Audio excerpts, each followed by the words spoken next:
नमस्कार दोस्तों, इस वक्त मौजूद है हम आगरा छावनी विधानसभा के कन्या पूजन में। आपको बता दें कि सेवा भारती के द्वारा यहाँ 2100 कन्याओं का पूजन किया गया है। जानते हैं यहाँ महिलाओं और पुरुषों से, पदाधिकारियों से। ये आज सेवा भारती की तरफ से कन्या पूजन का कार्यक्रम रखा गया है। 2100 कन्याओं को बुलाया गया है और उनकी पूजन किया गया। नवदुर्गों के बाद जो ये कार्यक्रम किया जाता है कि इन बच्चियों में ही देवी माता की शक्ति के रूप में इनको पूज रहे हैं आज हम। और जो सेवा भारती जो संचालित हो रही है, ये समाज के सभी वर्गों के लिए कार्य करती है कि जो समाज के हर वर्ग में भाईचारा रहे, आपसी सामंजस्य बना रहे, जिसमें पूरा समाज एक साथ मिलकर कार्य करता है। सेवा भारती के जो कार्य करते हैं अपने किसी निजी स्वार्थ या निजी हित के लिए कार्य नहीं करते, अपितु पूरे समाज के बेहतरी के लिए कार्य करते हैं। मेरा नाम रीना बंसल और मैं सेवा भारती से जुड़ी हुई हूँ और कार्यक्रम बहुत अच्छी तरीके से चल रहा है।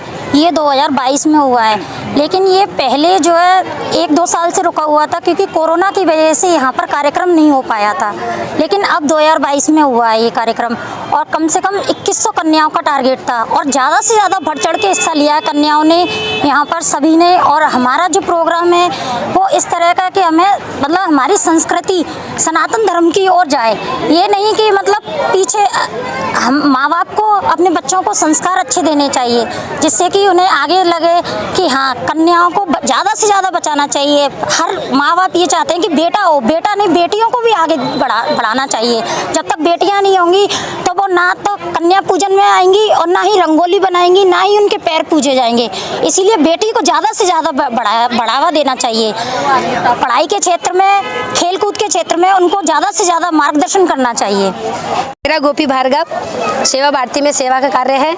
जैसे अपने सनातन धर्म में ऐसे प्रोग्राम अक्सर होने चाहिए जिससे हमारे सनातन धर्म को आगे बढ़ाया जाए। अपने बच्चों को ये संस्कार देने चाहिए कि हमारे सनातन धर्म में क्या क्या कार्य होने चाहिए। जैसे कृष्ण की सेवा है, माँ भगवती की सेवा है और कन्या पूजन है और बाल पूजन है, गोपाल पूजन है। अगर हम अपने बच्चों को ये संस्कार नहीं देंगे तो आने वाली पीढ़ी कैसे जानेगी कि हमारे सनातन धर्म में क्या संस्कार है, किसकी पूजा कैसे की जाती है। इसलिए आज बहुत सुंदर प्रोग्राम है, जैसे रंगोली और अपने कन्याओं का भोजन, उनको गिफ्ट वितरण किया गया है, हवन हुआ है बहुत सुंदर, क्योंकि हमारे सनातन धर्म का यही कर्म है और ऐसे ही कार्य भगवान आगे और माँ भगवती कराती रहें। और यही हमारी सबसे दुआ है कि सब ऐसे कार्यक्रम करते रहें।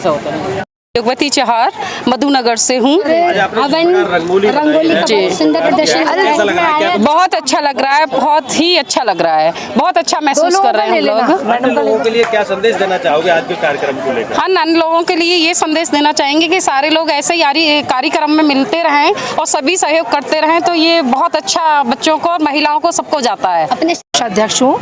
आज हमारे सेवा भारती की तरफ से एक बहुत बड़ा कन्या पूजन का प्रोग्राम रखा गया है जिसमें 2100 कन्याओं को इनवाइट किया गया है और ये प्रोग्राम साल दर साल चलता है। पहले 500 कन्याओं का था, फिर 1100 कन्याओं का और इस बार ये कन्याओं का 2100 कन्याओं का महापूजन किया गया जिसमें समस्त जगह से, सारे छावनी क्षेत्र से कन्याओं को आमंत्रित किया गया है। उनके लिए जो कन्या पूजन का प्रसाद होता है वो दिया गया है, उनको गिफ्ट दिया गया है और यहाँ सारे सेवा भारती के बहनों और भाइयों ने मिलकर इस बड़े प्रोग्राम को किया है। जो योगी जी इस प्रोग्राम को करते थे उसी प्रोग्राम को आगे बढ़ाते हुए आज इस छावनी में ये महाप्रोग्राम किया गया। धन्यवाद। अध्यक्ष हुए और ये कार्यक्रम जो हमने रखा है आज, मतलब सेवा भारती से हर साल होता था हमेशा ये, ठीक है। आपके जो भव्य कार्यक्रम जो हमने किया है, मतलब विशाल कहते हैं विशाल कन्या पूजन जो हमने किया है कि मतलब, तो वो सब ये 2100 कन्याओं को पूजन किया हमने और हर बार हम बढ़ाते ही जाते हैं इस तरह। इस बार कार्यक्रम में ये रंगोली का काम, कन्या पूजन में ये पैर छूना, उनको चुन्नी उठाना, उनको गिफ्ट देना, उनको ये सब काम हमने थोड़ा सा और बढ़ाया है उसे। उसी तरह कन्या का पूजन होता रहा तो हमारी संस्कृति जो है मातृशक्ति ही हमेशा महिमा होती रहेगी, हमेशा आगे बढ़ती ही रहेगी। मतलब जय श्री राम। मेरा नाम नीलम गुप्ता है। आज किस तरीके का कार्यक्रम था? आज एक भव्य और बहुत बड़ा प्रोग्राम था जिसमें कन्या पूजन का प्रोग्राम रखा गया है। इसमें सभी सेवा केंद्र हैं जहाँ पे बच्चे बालक सब पढ़ने आते हैं। उस तरीके का प्रोग्राम रखा जिसमें हम बच्चों के सेवा कार्य में सिखाया जाता है कि संस्कार, स्वावलंबन, ये सारी चीज़ें सिखाई जाती है। तो इसके अलावा एक सनातन धर्म के लिए भी एक शिक्षा दी गई है जिसमें आज एक बहुत बड़ी शिक्षा का महत्व था कि जहाँ बच्चियों बच्चियों को और बेटियों को एक परंपरा से परे रखा जा रहा है, वहाँ परंपरा को आगे बढ़ाने के लिए आज एक कन्या पूजन रखा गया, जिसमें सभी वर्ग की, कोई ऊंच जात नहीं, कोई नीच नहीं, सभी प्रकार की बच्चियों और बस्तियों की बच्चियों का एक कन्या पूजन रखा गया। और बेटियों को आगे बढ़ाने के लिए एक बहुत अच्छा प्रोग्राम, और ये समय समय पे ऐसे प्रोग्राम लगने चाहिए ताकि हमारे देश में पता चल रहे कि हमारे देश में कौन से प्रोग्राम और इस हिंदू धर्म जाति में किस तरीके के प्रोग्राम रखे जाते हैं।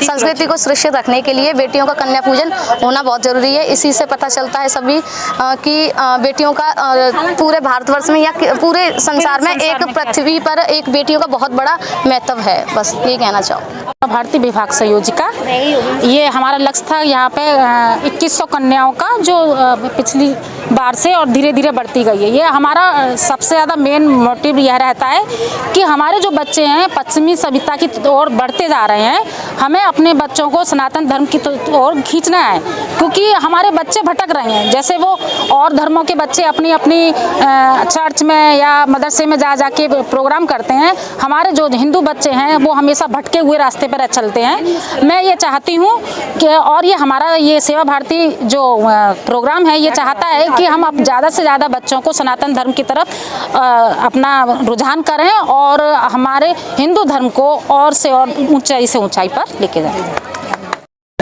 सेवा भारती से द्वारका नगर महामंत्री हूँ मैं। आज किस तरीके का कार्यक्रम? आज कन्या पूजन है, जो कि 2100 कन्याओं का पूजन किया गया है, और ये दलित बस्तियों से भी कन्या बनाई गई थी, और जितनी गरीब परिवार की कन्या हैं, जहाँ दूर दूर से कन्या को एकत्रित किया गया था, उनको भोजन कराया जा रहा है। हर साल प्रोग्राम होता है। सब कोरोना काल की वजह से 2 साल काम नहीं हो पाया था, बाकी हर साल काम होता है। हर साल उसी भव्य स्वागत के साथ बच्चों कन्या को स्वागत किया जाता है। कन्या पूजन की बात की जाए तो किस प्रकार का कन्या पूजन को कन्या को बुलाया जाता है, उनके चरण स्पर्श किए जाते हैं, पैर धोए जाते हैं, हल्दियों से उसे पूजा जाता है पैरों को, और उनको चंदन लगा के गिफ्ट दी जाती है, चुन्नी पहना के गिफ्ट दी जाती है। मेरा नाम ऋषि कुमार गुप्ता है।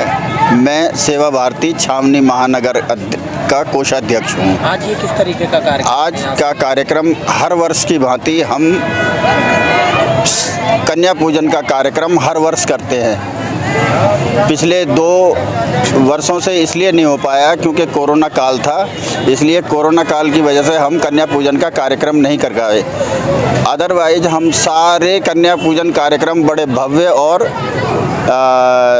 सुंदर तरीके से करते हैं। हम कन्या पूजन की बात करें तो कितने कन्या और लांगरों को यहाँ? हाँ, हमारा जो लक्ष्य था आज का कन्या पूजन का, वो 2100 कन्याओं का लक्ष्य था, किंतु जैसा कि आप देख रहे हैं कन्याओं का 2100 से कहीं ऊपर जा कर के है, इसमें गिनती तो हो ही नहीं पा रही है। तो मेरा मतलब कहने का ये है कि हमारा कार्यक्रम जो है बेहद सफल कार्यक्रम रहा है, और इस कार्यक्रम की विशेषता ये है कि हमारे यहाँ पर हम जो सेवा कार्य बस्तियों में करते हैं, उन दलित बस्तियों की ही कन्याओं का हम पूजन करते हैं। कन्या पूजन में हम उनके पैर धोते हैं, उनके पैरों में हल्दी लगाते हैं, उनके माथे पे तिलक लगाते हैं, उसके बाद में उनको हम माता की चुनरी और भोजन कराते हैं, और भोजन कराने के बाद में उनको एक उपहार देते हैं बच्चियों को, जैसा कि हम सभी घरों के अंदर करते हैं। बिल्कुल हम सामाजिक तरीके से ही ये सारे कार्य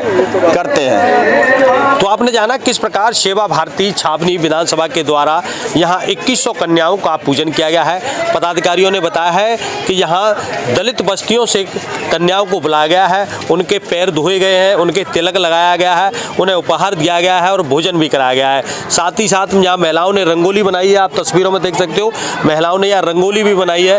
रंगोली के साथ साथ कन्याओं को उपहार दिए गए हैं। महिलाओं का कहना है कि बेटी बचाओ बेटी पढ़ाओ के साथ साथ बेटियों और अपनी भारतीय संस्कृति को बचाने के लिए समय समय पर इस प्रकार के आयोजन होने चाहिए। इस प्रकार महिलाओं और पदाधिकारियों ने विचार रखे हैं और भारतीय संस्कृति के प्रति अपनी युवा पीढ़ी को, जो कि आजकल पश्चिमी सभ्यता की ओर अग्रसर हो रही है, अपनी युवा पीढ़ी को अपने धर्म और संस्कृति से रूबरू कराने के लिए समय समय पर इस प्रकार के आयोजन होते रहने चाहिए। चोप सिंह सक्सेना, आगरा।